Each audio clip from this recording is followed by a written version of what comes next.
We're brushing our teeth twice a day, so we wanted to know what kind of bacteria can live on your toothbrush. Ahead, we take some to a lab to find out what's between the bristles. And scammers are hacking into Facebook and using the accounts to try and sell fake concert tickets to friends. The scam signs to watch for and how you can try to protect your account.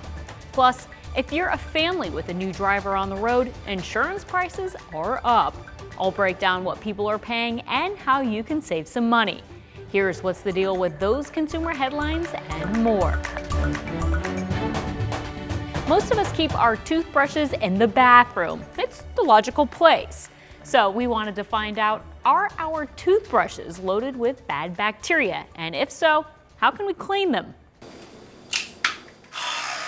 Toothbrushes are supposed to keep our mouths clean, but are we keeping our toothbrushes clean? We collected 8 samples from families with different bathroom setups, spinning each toothbrush around in some solution. Each family filled out forms answering questions like, how many feet apart is the toilet and the toothbrush storage? And do you close the lid when flushing? Then we took it all to Indiana University School of Medicine. Assistant Professor Jay Vornhagen studies bacteria and how they make us sick. When you flush a toilet, all of the water does spray out. This visualization using lasers and a public restroom toilet shows how the University of Colorado Boulder tested that spray. Their research found droplets can shoot out close to 5 feet. So if you're flushing your toilet uncovered and your toothbrush is close to that toilet, there's a lot of opportunity for those bacteria to go from your toilet onto your toothbrush. He and his team took the bacteria from the samples and grew them in a colony so they could see them better. Their results found bacteria mostly normal for a mouth. Remember, our bodies need good bacteria to fight off problems. But results also displayed some questionable areas. So 4 of those 8 samples had some kind of bacteria that may cause an infection under the right conditions.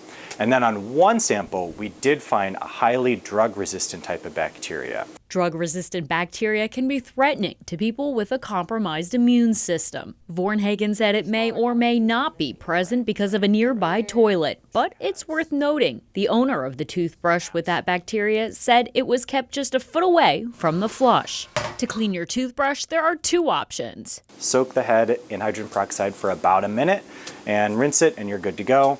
Warm soapy water, wash it like you'd wash your hands, sing the happy birthday song while you're washing. Your takeaways? Flush toilets with the lid down, disinfect toothbrushes bi-weekly, and according to the American Dental Association, toss the toothbrush every season. Our expert said if you get strep throat, toss the toothbrush altogether because you could reinfect yourself. And it's been a long time coming. Taylor Swift Eras Tour is coming back to the U.S., but if you see a friend post tickets for sale on Facebook, there's a good chance it's a scam. Got Janis Joplin, Dean Martin, one of my favorite albums ever. Music is a big part of Lisa Gillihan's life. I do go to a lot of concerts and my friends and family know that. Something else she wants them to know? I want everyone to know I do not have Taylor Swift tickets. She's announcing this on TV because a hacker took over her Facebook, posting fake Taylor Swift concert tickets for sale. It sounds like a bargain, $500 a piece for admission otherwise starting at $2,000. They messaged my friends and family through direct messaging through Facebook, trying to ask everybody I knew if they would share the post. The scammer also got into her Facebook groups. And I think a lot of people feel safe in those kinds of groups, especially like local ones. A trust Laura Cascata knows all too well. I thought because this was somebody known in the community that she had bought them during the pre-sale. Cascata fell for the same type of hoax Gillihan describes. She even asked the scammer to send a screen record of the Ticketmaster app. But now, out $1,600, Cascata realizes she should have said no. It was a good chunk of my savings, and it was just really devastating. When she disputed the fraud, her bank said the payment was processed as requested and that no error occurred. A loss like Cascata's is why Gillihan said she tried hard to regain access to her Facebook. Nothing worked. Dealing with Facebook is a difficult challenge, and if your situation doesn't align with the instructions they have created, you're kind of on your own. Carrie Kursky runs a business helping identity theft victims, and sometimes social account takeovers come up. To try and prevent it, Facebook suggests using two-factor authentication. That means after you punch in your password, a code is sent to your cell phone or a third-party authentication app. Every time you log in, it generates a new code. So you're not using the same thing every single time. And you can only get the code if you have access to your device. If you don't have your device, you can't get the code, you can't log in. Which is why Kursky warns users new to the third-party verification apps to start slow and test it out with just one account first. I think the hardest thing is losing all the memories that come up. My kids as they're growing up, things with my mom who's now passed away. An experience leaving Gilhan feeling that she and Facebook are never ever getting back together. We reached out to Facebook about the ticket scam and they never responded to us. Now let's say you buy something, open the box, and do not want it anymore. Depending on how it looks or how long ago you bought it, the store may not want it either. That's when the item may be sold to a liquidator who then tries to sell it again at a discount. If time is money, Cheryl says her 4-hour round-trip drive to a liquidator warehouse is worth roughly 80% in discounts. My daughter's new apartment, and it's just really been a huge cost savings. Items wind up at all surplus deals because they're returns, overstocks, or discontinued items. Locations with curbside pickup include Indianapolis, Phoenix, Dallas, and Cincinnati. I also got a refrigerator for my garage. I would say 80 to 90% of everything has been good.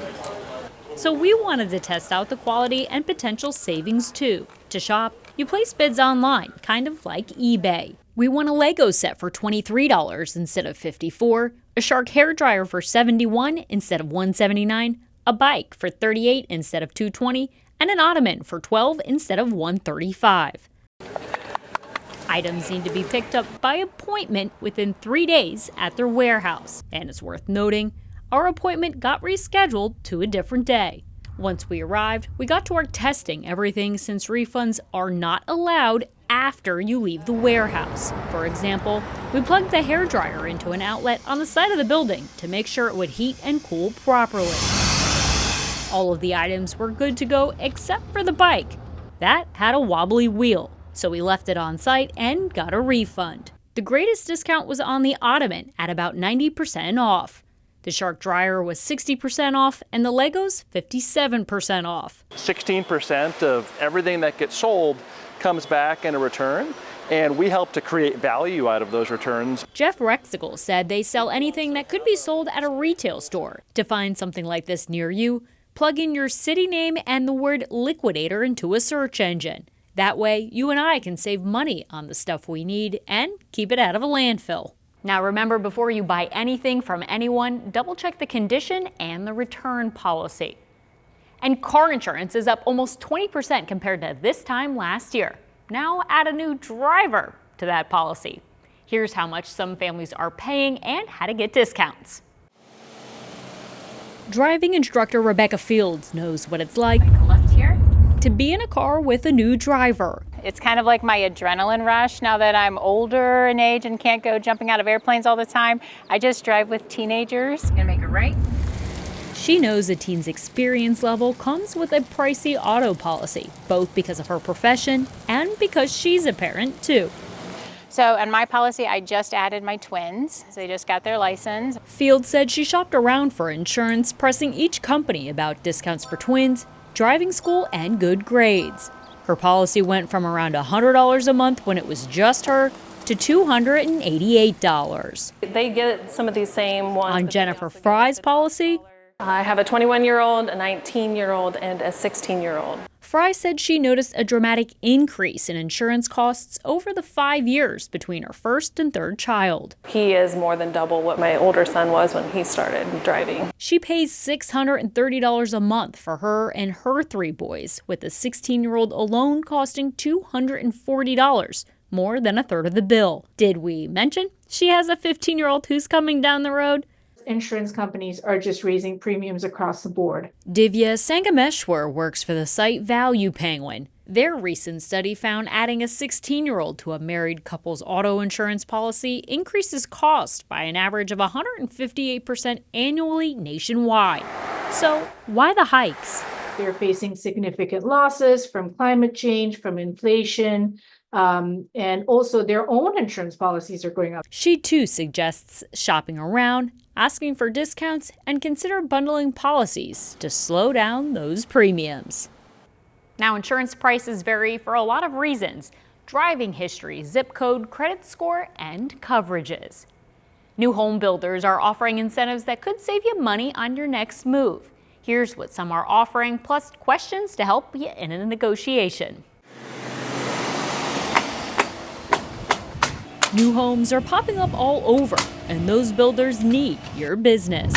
We're able to offer something that the resale market can't offer. Scott Marin with Pulte Homes said one of their biggest incentives are low mortgage rates if you finance through them.